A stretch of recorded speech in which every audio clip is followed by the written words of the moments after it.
Hola a todos. En este vídeo vamos a ver cómo se resuelve un problema no lineal con Elmer. En el vídeo anterior os expliqué cuáles eran los métodos que utilizaba Elmer para resolver los problemas no lineales. Ahora vamos a aplicarlos a un problema particular. El problema particular al que vamos a aplicar la resolución de Elmer a problemas no lineales es este que tenéis aquí. Bueno, no exactamente este es un problema que dejamos para el siguiente vídeo, que sería el problema transitorio. Nosotros vamos a seguir con el problema estacionario, el mismo que resolvimos hace unos días, pero con la diferencia de que K va a depender de la temperatura. ¿De acuerdo? Entonces vamos a resolver el problema menos K por el Laplaciano de T es igual a 0 en omega. Nos olvidamos de la condición inicial y aquí tenéis las condiciones de contorno que son las mismas que el otro día. Luego os sugiero que abráis Elmer como yo, carguéis el proyecto del otro día, ¿vale? Que en mi caso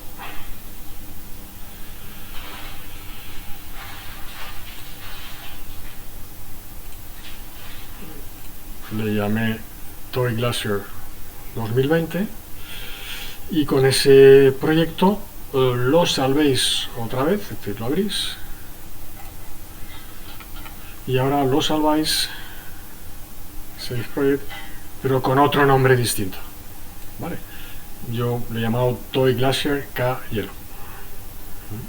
Entonces, bueno, yo ya no lo quiero borrar, entonces lo dejo así y ahora voy a abrir el nuevo que he creado, que es el que vosotros habéis creado también, con el nombre que sea. Yo lo he llamado Toy Glacier K Hielo, lo abro y ya lo tengo aquí, ¿vale? Entonces, la configuración del fichero, o mejor dicho, la configuración de la simulación, es exactamente la misma que en el caso del problema lineal, es decir, el caso en que K no dependía de la temperatura, con la única diferencia que al definir el material vamos a elegir, en vez de poner el material que habíamos puesto nosotros con una densidad y sobre todo con una conductividad, lo que hacemos es importar un material de la biblioteca de materiales que tiene Elmer, que en este caso es el material agua en estado de hielo en grados Celsius, ¿vale? O sea que lo abrimos, ¿vale? Y lo tenemos aquí, yo ya lo tenía abierto. Entonces aquí tenemos la densidad y la capacidad calorífica. Fijaros, esto es importante, la forma en que se introduce, en este caso lo ha hecho Elmer, pero lo podéis haber hecho vosotros también, cómo se introduce la dependencia de la capacidad calorífica con la temperatura. Entonces, esta es una forma general cuando tenéis que poner una expresión que depende de una de las variables que está calculando Elmer. En este caso sería la solución del problema, es decir, este es un valor que Elmer puede identificar porque es la solución que está buscando. Entonces, si lo ponéis, ¿vale? Le ponéis el nombre temperaturas, si estáis resolviendo la ecuación de calor, Elmer sabe que el término temperatura se refiere a la temperatura. Punto y coma, y luego real MATC. MATC es el procedimiento que tiene Elmer para tratar las expresiones numéricas en las que también aparecen variables. Entonces tenéis que poner a continuación un espacio en blanco y entre comillas la expresión. Entonces esta sería la dependencia de la capacidad calorífica con la temperatura.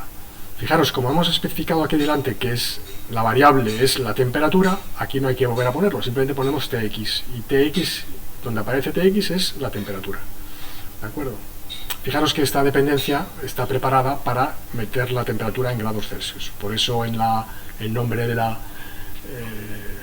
del material en la biblioteca era Water Frozen in Celsius, porque si no se pusiera esto habría que poner la temperatura en grados Kelvin. Bien, pues le dais a OK y ya tendríais modificado. El problema también, no os lo he indicado, pero también se ha cambiado evidentemente la conductividad térmica, ¿vale? De la misma manera, ¿vale? Exactamente igual la conductividad térmica. Entonces esto lo guardaríamos. Y antes de pasar a resolver el problema, un comentario un comentario importante, de hecho es el núcleo central de este vídeo, sobre cómo controlamos la resolución de la no linealidad. ¿Vale? Entonces hemos visto en el vídeo anterior que Elmer utilizaba dos métodos para resolver la no linealidad. El método de Picard y el método de Newton. Entonces, al igual que teníamos una configuración para la resolución del sistema lineal, tenemos una configuración para la resolución del sistema no lineal. Y aquí tenéis los parámetros de configuración. En primer lugar tenéis la tolerancia de la configuración. Es decir, él va a seguir haciendo el proceso iterativo del método hasta alcanzar convergencia. Pero ¿cómo estimamos esa convergencia? Pues lo que se hacen es comparar iteraciones sucesivas hasta que la diferencia entre ellas sea suficientemente pequeña. Y esta es la tolerancia que se pone. Es decir, en este caso lo que hacemos es comparamos dos soluciones sucesivas y cuando el error o la separación entre ellas, que sería la estimación del error, es menor que este valor, pues entonces nos paramos. Esto sería el número máximo de iteraciones. Es decir, aquí lo que estamos diciendo es, bueno, si no hemos llegado a esta convergencia en 20 iteraciones, nos paramos en cualquier caso. En este caso, Elmer daría un mensaje indicando que se ha parado, pero sin alcanzar la tolerancia, o sea, sin alcanzar convergencia. Este es el factor de relajación. ¿Vale? Es un factor que lo que hace es, digamos que vuelve otra vez a calcular la solución, pero de la siguiente manera. El valor de la iteración, el valor de la solución en la iteración n+1 es igual a alfa, este coeficiente de relajación, que puede ser distinto de 1, por la solución en la iteración n+1 más 1 menos alfa por la solución en la iteración anterior. Digamos, es decir, que hace un promedio ponderado de los valores de la solución que acaba de obtener y la solución anterior para intentar regularizar la solución. ¿Vale? Entonces, bueno, la elección en principio, si no hay problema, se coge factor 1, con lo cual digamos que no se hace nada, y nuevamente se toman valores entre 0 y 1, generalmente entre 0,5 y 0,8, y a veces eso suaviza la solución y mejora la convergencia. Aquí lo que tenéis son distintas formas de evaluar esta tolerancia, de evaluar cómo nos estamos acercando a la convergencia, es decir, el error o la diferencia entre dos soluciones sucesivas. Entonces tenemos tres formas: norm, solution y residual. Os explico brevemente en qué consiste cada una de ellas. Lo tenéis en el manual, en Elmer Solver, que os aconsejo que lo miréis de vez en cuando. Entonces,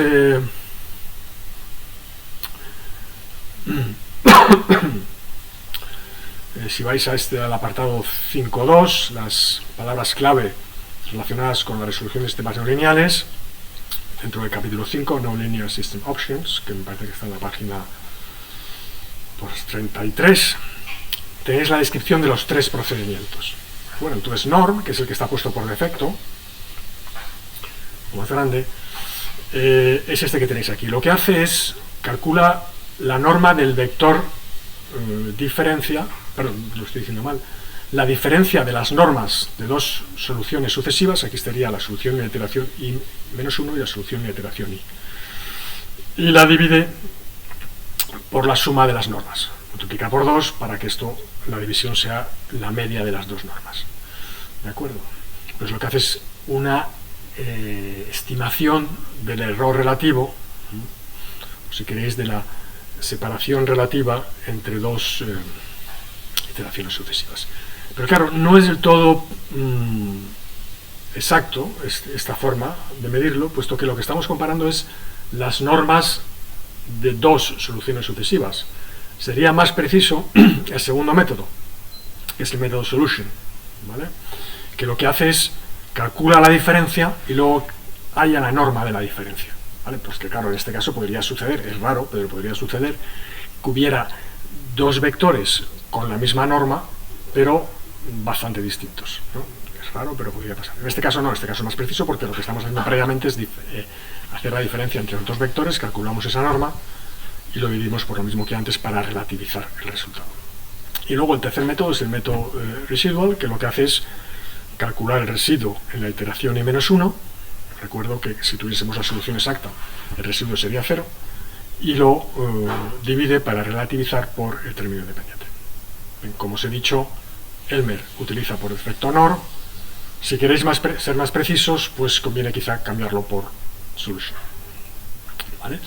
Bien, aquí lo que se regula es el cambio de Picard a Newton. Por defecto empieza con Picard y aquí indicáis el número de iteraciones a partir del cual cambia a Newton. O también la tolerancia, ¿de acuerdo? Es decir, si sucede una de estas dos cosas, esta o esta, cambia a Newton, ¿vale? Esto en problemas en los que la convergencia sea difícil, ¿vale? Porque estáis, por ejemplo, resolviendo problemas de fluidos cerca del número de reinos crítico o cualquier otro tipo de problema en el que la linealidad es importante, entonces, y el método que estáis utilizando tarda en converger, a veces conviene elevar este valor, ¿vale? Igual que también conviene elevar este valor, ¿sí? Para dejarle más iteraciones a ver si consigue converger hacia la solución. Bueno, pues de esta forma se controla la resolución de la no linealidad en Elmer. Bueno, pues una vez que lo habéis actualizado, ¿vale? Lo único que habéis tenido que cambiar son las condiciones de contorno respecto al problema anterior, y lo podéis resolver, ¿vale? Entonces lo resolvéis y al resolverlo podéis observar que ahora sí que nos interesa el monitor de convergencia. Entonces aquí tenemos el número de iteraciones, en este caso ha hecho 4 iteraciones, y la estimación del error, es decir, ese parámetro que hemos visto, en este caso es no, que calcula la diferencia entre una iteración y la anterior en cada paso. Entonces ves que cuando ha bajado de 1 por 10 a la menos 7, entonces se ha parado.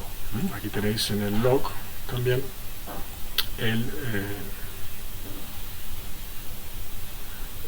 número de iteraciones. Veis que aquí ya la 5 no la ha hecho, la última iteración que ha hecho ha sido la 4. Bien, pues con esto ya tendríamos la solución y ahora podríamos ver la solución para View. ¿Vale?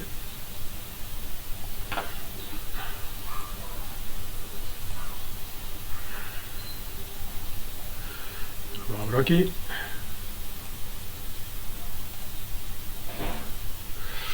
Vale, entonces veis, si recordáis la solución del otro día, que la solución es parecida, ¿vale? Pero no exactamente igual. Entonces, si abrimos la del otro día, la tendríamos aquí. Vamos a este, le damos apply, temperatura, ¿vale? Entonces le ponemos, exigimos que el rango de valores se ajuste a los datos del problema, ¿vale? Entonces veis cómo efectivamente ha habido una variación. Podemos ver, si queréis, comparando con las dos ventanas, pero en este caso no haría falta porque se ve claramente que la solución es parecida, pero no exactamente igual. En el problema, haciendo la simplificación de que el problema es lineal, es decir, que la conductividad térmica es constante, la temperatura máxima es más pequeña. De todas maneras, sería interesante hacer una comparación punto a punto. Eso os lo explicaré en un vídeo posterior. Bueno, muchas gracias por vuestra atención.